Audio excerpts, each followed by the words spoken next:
Morning everyone, Andrew here, Radio Ridgeline. This is Ginger, by the way. Ginger, say hi. Now, Ginger is a Gladiator Mojave, which means that she's desert rated, and she did come from the factory with these factory rock sliders. I've added on these Ace Industries sliders underneath to help supplement the protection along the sides, but notably missing from the Mojave as opposed to the Rubicon are these rear quarter panel sliders right here. If you come off of a large rock or a steep ledge, you actually run the risk of damaging this section of the bed if you do hit it. So we're gonna put some protection on there to keep it a little bit safer. So what we've done is we ordered these parts from Rusty's Off-Road Products. These are their quarter panel sliders, which fit up there, similar to where the Rubicon parts fit. And of course, these are their heavy duty brackets because those are required to mount the sliders to the frame. So let's take a look underneath and see what we got. Okay, so we're going to start over here on the right side, and let me slide up under here. I've taken this bracket, this is the HD bracket. I've tried to bolt it into place using the supplied bolts there and there. There is a bolt missing from this one. It's not in the packaging, so I may have to run down to Ace to pick that up. Now it looks like this is the correct orientation, and obviously the sliders mount here, and apparently there's some bolts back here that need to be removed.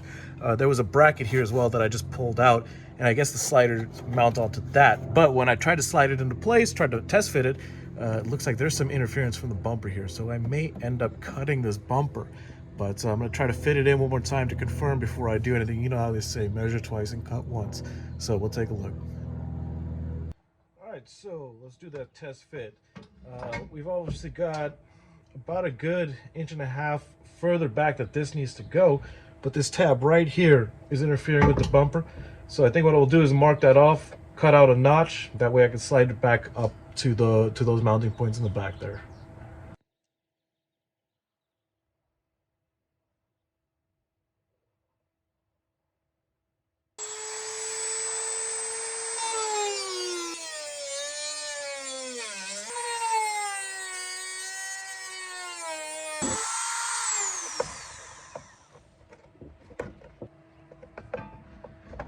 So, cut that notch out, and it does fit into the notch now, but it looks like there's still interference against the slider around here, so we might have to round off this edge.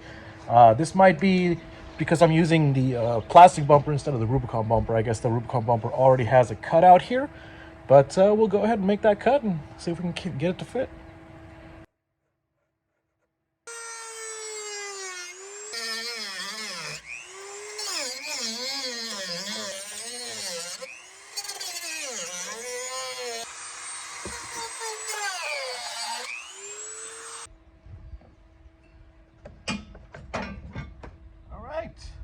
Looks like we're almost there.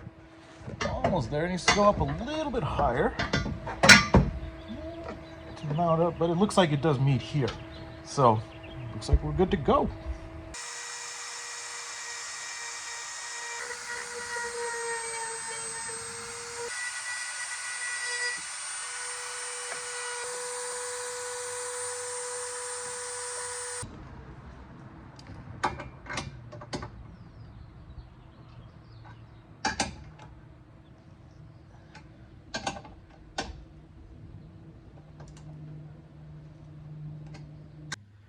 Alright, so this is the install from underneath. Again, those are the bolts that came with the corner bracket. I went to Ace, picked up some grade 8 bolts and a washer to run through this way into the frame.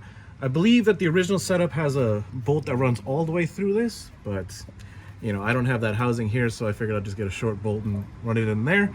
And of course, these three bolts hold the slider onto the bracket.